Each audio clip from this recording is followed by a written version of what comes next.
Good afternoon, everybody. Welcome and thank you for joining us on this Sunday afternoon here in Halifax and across the country. From what I understand, we have a number of people who registered to join us today from all across the country, so it's great. Thank you so much for joining us. We're looking forward to hosting you today and talking a little bit about Scleroderma Atlantic. As you know, or as you may know, we've been doing a series of webinars for the past number of months. This is our second round, and we thought this time around we'd sort of peel the curtain back a little bit and take a look inside of what we've been doing here at Scleroderma Atlantic, some of the things that we've been up to so that you can have an update in terms of our organization and what we see for the future. So we've entitled today's webinar, Getting to Know Scleroderma Atlantic, the People and the Mission. So we hope that you'll enjoy learning a little bit about us, and then we'll also be hearing from a number of folks around some of the pillars or some of the strategic plans that we've been working on. They're going to be speaking to some of the working groups that we have set up. So very excited to share some information about us today.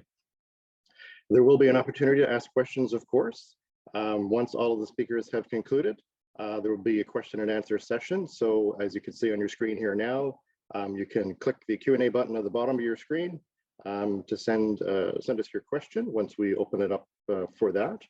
And if you are also using a tablet, you can see the Q&A button on the top of your screen. So depending on what you're using a laptop or you're using a tablet, they may be in a different position, but certainly you'll be able to find the Q&A button there. And we look forward to getting some of your questions and answering some of your questions. It's going to be a great afternoon. So again, thank you for joining us.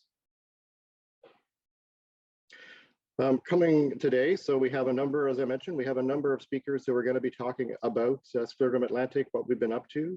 We have brought on board we've developed a number of working groups as part of our strategic plan. And we have a number of people who are going to be speaking to each of those working groups today.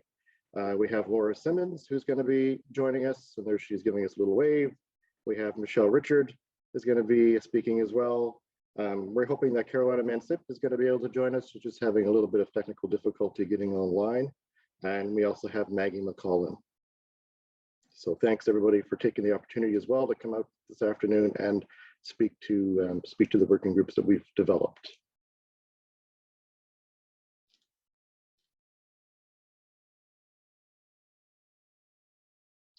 Perfect. So we'll just launch into a little bit of the background around Scleroderma Atlantic and sort of what we are and what we're about. So our mission statement, so we are about Scleroderma Atlantic, so we're about wellness, support, and awareness. And Scleroderma Atlantic is committed to enriching the lives of those living with scleroderma through awareness, education, patient support, research, and advocacy. We offer and provide support to all Atlantic Canadians who are living with scleroderma. And we also, so some of our values as well. So we have our values, which are respect, professionalism, confidentiality, availability, inclusivity, cooperation, and collaboration. Our mission is to enrich the quality of life of those living with scleroderma in Atlantic Canada. And a vision for the organization is to identify, connect with, and know everyone living with scleroderma in Atlantic Canada. Of course, we do cover a number of provinces. Here in Atlantic Canada, we have Nova Scotia, New Brunswick, Prince Edward Island, and Newfoundland and Labrador. So we are really trying very hard to reach out, to build our connections, build our networks across Atlantic Canada so that we do actually sort of reach out and connect with all of those who we're living with or know someone sort of caring for someone living with scleroderma. Our board of directors, so myself, my name is Jason Doucette, so I'm the president of the board of directors. Michelle Richard is our vice president. Teresa Henneberry is our treasurer, and Laura Simmons is our secretary. We have a number of directors. We have Jesse Ferguson, Wanda Hall, Carolina Mansip, Barb Carter is representing Prince Edward Island, Maureen O'Byrne represents New Brunswick, Beverly Blanchette represents Newfoundland and Labrador, and Mary Beth Clark represents Nova Scotia. So as I mentioned, we are really trying hard to reach out and connect with everyone across Atlantic Canada. And one of the things that we did as a new board or an updated board was to bring on a representative from each province across Atlantic Canada so that the voice is heard at the table and that the information can be shared back. We can start to build those smaller groups in each of the provinces across Atlantic Canada. A little bit of the history of the organization. So we started way back in 1989 when Mary Beth Clark, she started hosting scleroderma support groups with the help of the Arthritis Society. And then in 2010, Halifax actually hosted the Scleroderma Canada Conference. And I believe it was either the first or one of the first conferences for Scleroderma Canada. And this conference brought together dedicated regional volunteers. And in 2013, so jump ahead a couple of years, this group of volunteers who worked on that particular conference in 2010, so they came together to form the Scleroderma Society of Nova Scotia. And then they worked sort of through that society for a number of years. And then in 2019, we officially changed the name to Scleroderma Atlantic, and that's when we established our strategic plan. And in 2020, excuse me, the society continued, sorry. We continued its commitment to providing education, advocacy, support, and resources to those living with those living within the Atlantic provinces, and we continue to grow and evolve. Of course, 2020 was the start of the pandemic when we had to do things a little bit differently, but that didn't mean we stopped. As we mentioned, the year before that in 2019 is when we kicked things off with Scleroderma Atlantic, and certainly in 2020, even though we had the pandemic and we weren't able to meet as a board in person, we certainly very quickly pivoted to meeting as we all do these days, and as we're doing here today, through Zoom and sort of virtual settings, so that we could continue setting up our strategic plan and moving the organization forward. And then we brought that to 2021. So last year, we officially launched our working groups. So we officially launched the Advocacy, Research, and Education working groups. So speaking of that, we are going to be launching in to talk about what those working groups are and what they've been up to, and sort of what we can expect to see over the next year or so. So as I mentioned, we have education and awareness, support, advocacy, and research. And the awareness and education is spreading awareness and providing education about scleroderma, which is of course a rare autoimmune disease, which has no known cause or cure. Our support working group is looking into providing financial, emotional, motivational, educational, and social support to those living with scleroderma and their caregivers in Atlantic Canada. An advocacy group is engaging with medical professionals, government, and media to advocate for those living with scleroderma in Atlantic Canada. And the research group is supporting research and seeking funding to ensure better treatments are available for those living with scleroderma. Obviously, research is essential to finding a cure. And we're going to kick things off. I'm going to introduce Laura Simmons now, who's going to talk a little bit about what the Education and Awareness Working Group has been up to. Laura. Thank you very much, Jason. The mission statement is to enrich the quality of life of those living with scleroderma in Atlantic Canada. And that doesn't mean just patients. Scleroderma with one person touches everybody that we know, touches our caregivers, our family. And we also, as part of our pillar, are reaching out to other professionals besides just our rheumatologists, our general practitioners, dentists, hygienists, podiatrists, anyone who might have any sort of connection with scleroderma patients. So prior to COVID, we would attend trade shows and the AGMs of places like Doctors Nova Scotia. We could easily give talks at the associations that needed continuing education credits for their members, whether it be a dental hygienist or a podiatrist, that sort of specialist. But because of COVID, we have had to concentrate less on the in-person reach out and more on people that we can reach virtually, which has concentrated us more on patients. So as a result, we have done a webinar series, which essentially has replaced the in-person information sessions and educational forums that we might have hosted in the past. And you obviously know about our webinar series since you're on one right now. We do hope in the future, when restrictions are lifted, that we can get back to the information sessions in all the provinces and educational forums, which tend to be a one-day affair with multiple speakers and panelists. Our newest endeavor is a video series, and it's currently in production. You can see the first one that's been finished. It's on our YouTube channel, Scleroderma Atlantic, and we're now in the process of planning the content and the speakers and how it's going to be presented for the next few of these video series. So there's lots of things to be done right now with COVID. It's a little more constricted, but once the COVID lifts, then we will be reaching out to more people to help host information sessions and any sort of conference or forum that we might have, or taking part in our video series.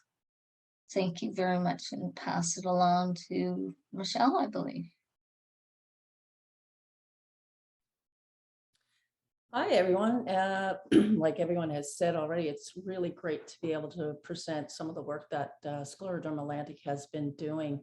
And so I'm going to talk a bit on patient support. And as the description says, providing financial, emotional, motivational, educational, and social support to those living with scleroderma and their caregivers in Atlantic Canada. The patient support actual pillar or working group haven't met as a group yet. We'll hope to launch that in February, but that doesn't mean that we haven't been doing things as an organization and providing support to those living with scleroderma. And one of the main ways, I guess, that we've done that is through the David Shea Patient Support Fund.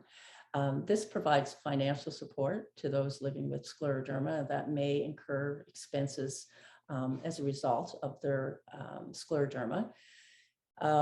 We have, I think to date, and Jason might be able to add to that at the end, but I think roughly I would say $17,000 has been dispersed to those across Atlantic Canada from that fund.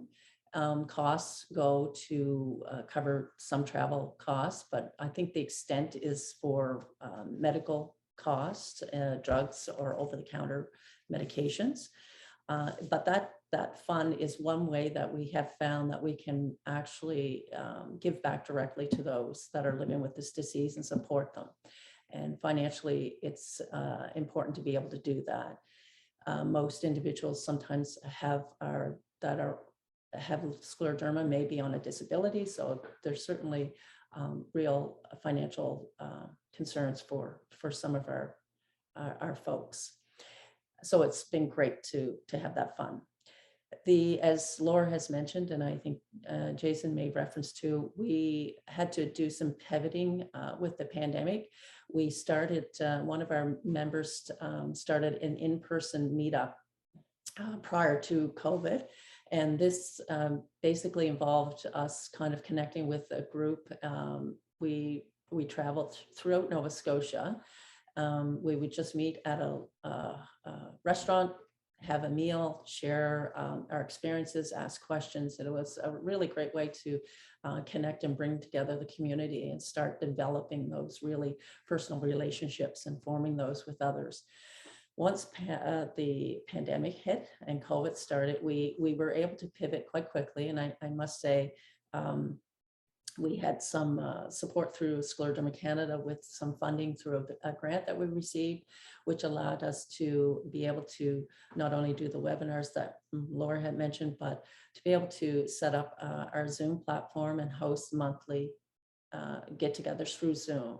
So we meet, currently we meet the third Friday of each month, and we're certainly open to doing it in the evenings or the weekends, because we know that we have members of our community that are still working. So we certainly know that a Friday at 11 a.m. certainly doesn't speak to everyone, but it speaks to at least a group that can get together once a month, again, to check in, to ask questions, just to see how people are doing. If people do have questions relating to their disease, it's a way to ask those questions.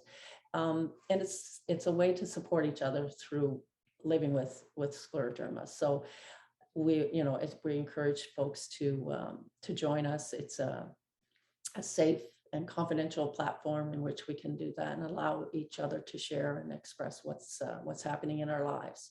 So that happens, and when we're able to, when the public health guidelines permit, we'll resume those in-person meetups as well. And we hope to certainly travel to New Brunswick and PEI, which we've been able to do through our information sessions. Newfoundland might be a little difficult to plan a in-person luncheon. For them on the island, we certainly can do that, but for any of us wanting to attend and join, it might be it might take longer to go over just to have lunch, but we'll certainly work on getting those folks together in Newfoundland. The other, I think, successful thing that we do is we host a closed Facebook group. And this forum provides a way for, again, those living with scleroderma to connect. People share information on scleroderma, things that they're doing that work for them. People have asked questions. And again, it just provides that private platform to be able to express themselves and ask questions as it relates to living with their disease. So that's been very successful. And the next, what we have been able to do, and in the past, I must say too, that we've had an art therapy program that we've offered a couple of times, and that's the individuals that had attended that program, I know, spoke very highly of it and found it very, very therapeutic in terms of what it was able to offer them, and gave them that ability to kind of an outlet to a creative outlet, I guess, in terms of living with their disease and coming to terms with that. So we have, during, again, COVID, we did offer a mindfulness workshop. It was a 5-week mindfulness workshop. And that was attended by, I think, again, people from Atlantic Canada and perhaps even, I believe, across Canada. But again, any way that we were able to offer support, and that just came out of our one of our webinars, actually, that came out of was an add-on to perhaps the mental health, and to, again, to support people through the pandemic, that was a workshop. And of course, most recently, and to be drawn at the end of this month, is the Quanta Vici glove draw. This again came from a workshop, one of the webinars that we did about rainouts and keeping warm, and highlighting this new technology. We at Scleroderma Atlantic, we held a recent raffle, in our holiday raffle, in which we were able then to purchase 2 pairs of these gloves that we'll draw at the end of the month. And we hope to, once we have these individuals that are new gloves, we'll find out from them, how they work. They'll be our true test to this new technology, and hopefully the reviews will be favorable. And if so, this may be something that the organization can continue in terms of doing a raffle to purchase and supply these gloves, because as we know, many individuals with scleroderma, 95% actually, also have Raynaud's. And so if this is a technology that can really make an impact on those living with scleroderma that have Raynaud's, then certainly I think there's a role for us as an organization to help make that technology available to our community. So those are just some of the highlights, I guess, to patient support.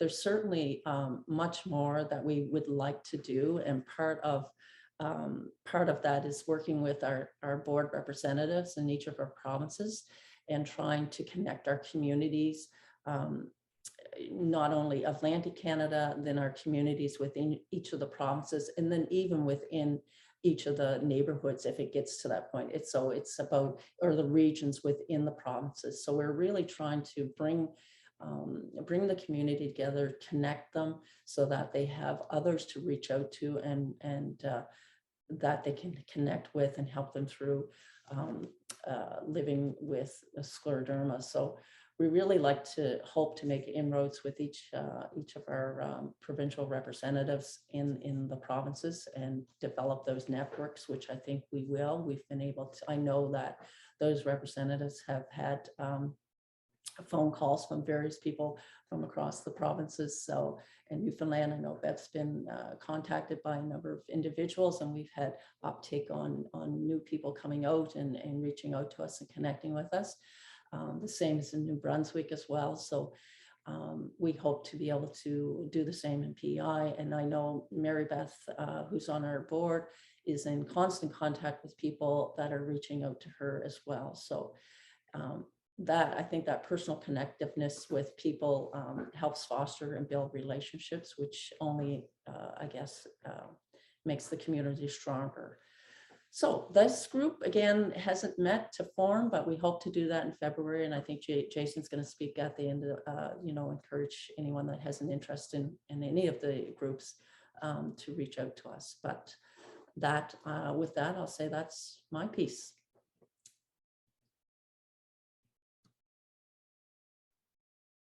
Thanks, Michelle.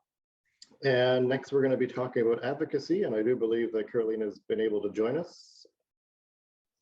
Hi everyone. I took off my video because my internet is cutting off. So if I connect my video, it's just gonna start cutting off. So maybe you're not gonna be able to listen to me. So if that's okay, I can just have my video off. Is that okay with you? Sounds great. Perfect. Yes. So my name is Carolina, and I would like to talk about the advocacy group that we have for Atlantic Canada. Our mission with the advocacy group is to help patients and their families cope with scleroderma, and also to help them to have access to the support they need to make their life quality better. For doing this, in our advocacy meetings, we have identified some of the needs that individuals living with scleroderma have, and also the need of raising awareness in Atlantic Canada. Therefore, we have created some strategies that can help us to raise awareness in Atlantic Canada. So something that is very important to mention is that the Scleroderma Advocacy Group has engaged with the government, with the media, and medical professionals to advocate for those living with scleroderma in Atlantic Canada. And we have been supported by the Scleroderma Canada, who has coordinated and is, the way that I can explain it is Scleroderma Canada helps connect with provincial organizations to coordinate meetings with officials within other provinces. So that has been very important. Some of the strategies that we have focused on to raise awareness in Atlantic Canada has been sharing the personal stories of those living with scleroderma to raise awareness. So scleroderma affects different people in different ways, and we know that no two stories are ever the same. However, sharing the personal stories of those living with scleroderma is essential because it is an important source of information that communicates different aspects of what is it like to be living with this challenging condition. And as I said before, it raises awareness. So a lot of people can feel lost when they find out that they are having scleroderma and they don't know from where to start, or there are so many resources out there that hearing other stories about how they have been dealing or like coping with scleroderma, it can be very helpful for others and also give them a sense of hope. So for example, part of our strategy to raise awareness of medical professionals, for example, the media and the government, has been featuring a patient's inability to access to medication on a CBC article so that others can read about it and can understand what scleroderma is and what is it like to be living with this condition. And another thing that is very important that we have identified in the advocacy group is the need for accessing to medication. So access to medication can make a difference in people's life, in people living with scleroderma. And therefore, one of our initiatives right now is to advocate for medication access for our community. So for doing that, there has been different attempts that we have tried to consolidate the information on how we could do this for our community. And we're trying our best to create a plan to make access to medication not that difficult for those living with scleroderma. So for example, the advocacy group has engaged with the health department, with senior staff and the government officials to request important medication and introducing Scleroderma Atlantic to the government representatives as well, and have some of our strategies to advocate for access to medication.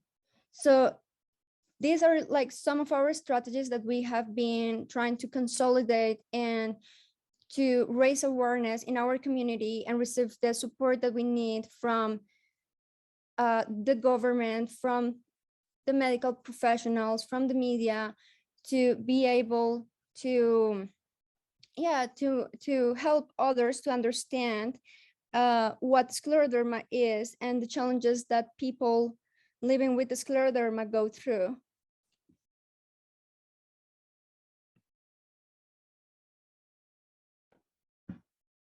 Great, thank you very much, Carolina. And we will now move on to Maggie, who's going to talk to us about the research working group. Hi, I'm a member of the research working group, and Scleroderma Atlantic supports research and seeks funding to ensure better treatments are available for those living with scleroderma, given that research is essential to finding a cure. There's been over $38,000 provided by Scleroderma Atlantic to date on various projects. For example, Scleroderma Atlantic has devoted funding to SPIN research. SPIN stands for the Scleroderma Patient-Centered Intervention Network, and SPIN works towards developing programs and projects that enhance the quality of life of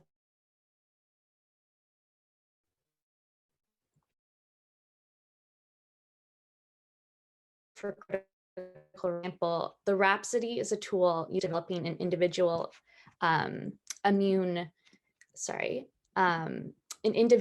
identity card of scleroderma patients in order to provide personalized therapy tailored to the individual patients. Scleroderma Atlantic also provides funding to the Canadian Scleroderma Research Group stem cell meetings. And these meetings have reviewed stem cell research that has been done, and specialists are working towards improving the inclusion and exclusion criteria for those receiving stem cell transplants. Scleroderma Atlantic has also provided letters of support for various grant applications related to scleroderma research. And we are currently in the process of summarizing the scleroderma research that has been done across Canada in recent years into a report. And in the future, we hope to obtain funding to pursue our own scleroderma research here in Atlantic Canada. So that is all from me.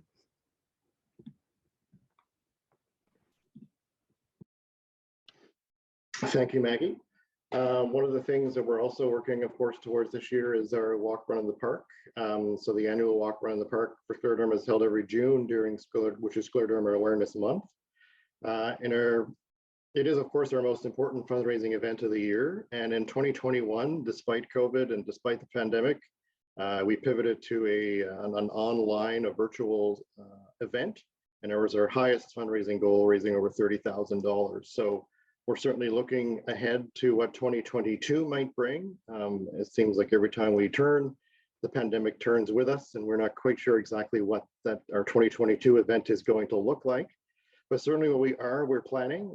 Plans are underway. We've been meeting as a run walk committee in terms of looking at our events coming up for this year. We are planning on events throughout Atlantic Canada.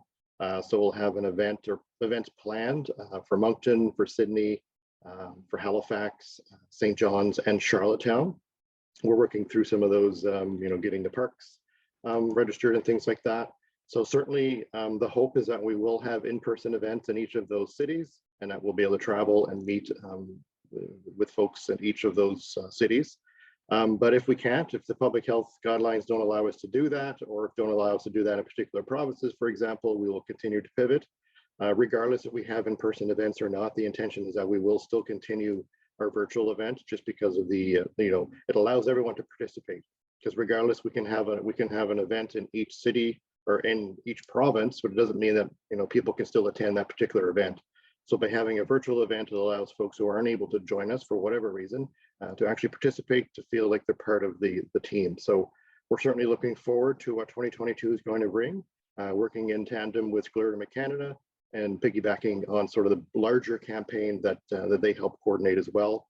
They do a tremendous job. They did a tremendous job last year in terms of the promotion and providing support to the provinces who participated. So a big kudos to Scleroderma Canada for their help and for their team to help us be a success. Because of them, we were a success as well. So we're looking forward to having that partnership again this year. So like I say, yeah, we're definitely planning for in-person events, and we'll see what happens. But that is our goal for sure. And some of the highlights, so just sort of the wraps everything up in terms of what we've talked about here this morning as well, or this afternoon as well. So we are continuing to develop our strategic plan. So one of the things that we are doing as a board is we're going to continue to sort of work through the working groups, develop those, really try to put some meat on the bones, if you will. We'll probably be taking a look at our governance structure, for example. So we're going to be going through sort of a real sort of beefing up as an organization so that we can move forward. One of the big things that we're working on right now, and we're almost there, is we're going to be applying for a registered charitable tax number, which is very exciting as an organization. As you sort of you take a look back at the organization and the way that we've evolved over the past number of years, thinking back to when Mary Beth started back in '89 with just a couple of volunteers, and now here we are in 2022. Applying for a charitable tax number as an organization and expanding to Atlantic Canada. I think we're definitely on the right track to be doing some really good things for people who are impacted by scleroderma in our region. So we're really looking forward to getting that application, hitting the send button on that and getting that off to CRA. We're just tidying up some details, so we'll definitely have that. We'll have that done soon. We are, of course, continuing our working groups, working on each of the pillars that we've talked a little bit about this afternoon. Those working groups will continue to be working together as teams, sort of working through their own plans, if you will. So they're going to be coming up sort of what their goals are, and then sort of how we measure that, and then just continue to evolve. As we also mentioned, we are going to be doing the educational video series, which is going to be featuring rheumatologists and other medical professionals to continue education and awareness of scleroderma in our region. And as I mentioned before, planning is definitely underway for the Run Walk event coming up in June.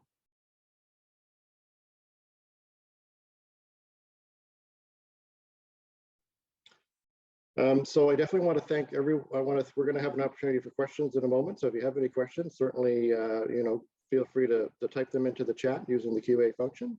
But I do want to thank everyone who participated. I want to thank all of our volunteers who came today and talked about the working groups. And I want to thank all of the volunteers who do such great work for Scleroderma Atlantic. We are a 100% volunteer-led organization. So it's everybody doing this sort of because they want to, which I think is really, really important. It's like, no one's being paid to be here. We're just volunteers who really see the need and who want to advance the organization and really provide support. And I keep saying, I said it over and over again many times as when I speak, when we go to events, like I feel, lots of larger organizations can do lots of great work, but we're a small organization. And I think because we're small and because the number of people impacted by scleroderma is small, we can actually sort of reach out and connect and impact the lives of those who are living with scleroderma in Atlantic Canada. And for me, that's what I find really exciting, is we actually can see the impact that we're having.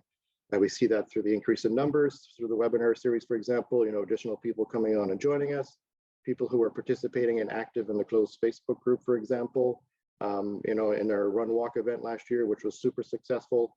All of those things, to me, says, we're doing, I think we're doing a good job. and we're just really want to continue to advance that. So on behalf of the entire board, a big kudos to all of the volunteers who work so hard to move this organization forward. And I see nothing but positive things coming to us in the future. With that being said, if anyone wants to volunteer with us, certainly reach out and connect with us. There are lots of opportunities. If you don't feel like obligated to, you need to spend a specific amount of time with us, it can be on certain events. If you want to work with our board on some of the working groups, for example, if you have an interest in any of the things we talked about here today, we certainly be more than happy to have anyone join us on any of the working groups and sort of give us whatever you can offer. If you want to sort of work with us on the Run Walk in the Park, for example, and help plan that for any of the events that are going to be happening across the region or any of the virtual events, if you have any sort of expertise that you want to lend to us, we'll certainly take it. We'll take an hour of your time, we'll take 10 hours of your time, whatever. We certainly welcome the opportunity for folks to join us. And again, it's a big team that we want to help build so that we can sort of help each of us across Atlantic Canada. So with that being said, I'm going to throw it open to Q&As. And the last time I tried to do this, I wasn't super successful, but I am seeing it now. So as we go through the question and answers, any of the panelists certainly feel free to jump in with responses. I do not pretend to have all the answers, so I'll certainly rely on the folks who are here this afternoon to help out as well. So one of the questions we have is, once we get a tax number, are we able to canvass corporations, or is this a national function? So certainly a charitable tax number will allow us a larger opportunity to get those larger sponsorships. I think will be, I don't want to say taken more seriously, but perhaps taken a little bit more seriously as an organization by having a charitable tax number in our back pocket. I might just ask Laura to jump in quickly here as well, because I know she's had a lot of experience working sort of with charities, and they might be able to just offer a bit more in terms of what charitable tax number will be able to help us, or how that will be able to help us. So the biggest advantage for the charitable tax number is for individuals. Right now, to donate to Scleroderma Atlantic, we've had to go through Scleroderma Canada, which is already a charity. And knowing that they're donating directly to Atlantic Canada's society will give people more confidence that the money is being spent in Atlantic Canada. In terms of corporations, most of them view nonprofits with the same consideration, in my experience, as they do charities. The place that it opens up more is with grants. And there are many more grants available to charities than there are to nonprofits.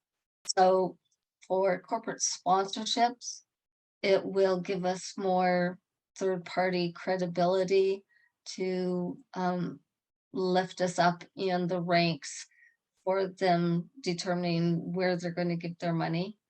And in terms of private donations, it's a better funding stream for the donor. Great, thanks, Laura. Any other questions? Again, this really was an opportunity for, so like I say, sort of peel back the curtain, sort of take a look at inside the organization, what we've been up to, and what our plans are, showing a bit of the work that we've been doing, and certainly, sort of looking forward to the future.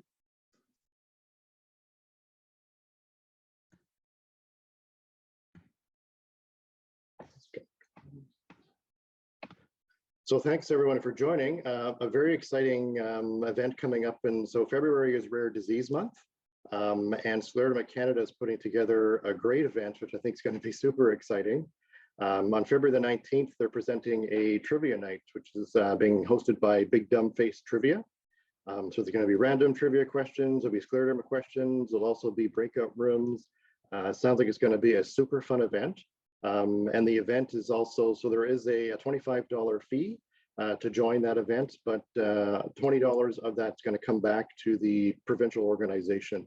So again, it's Scleroderma Canada's working in tandem with the provincial organizations across the country to bring this.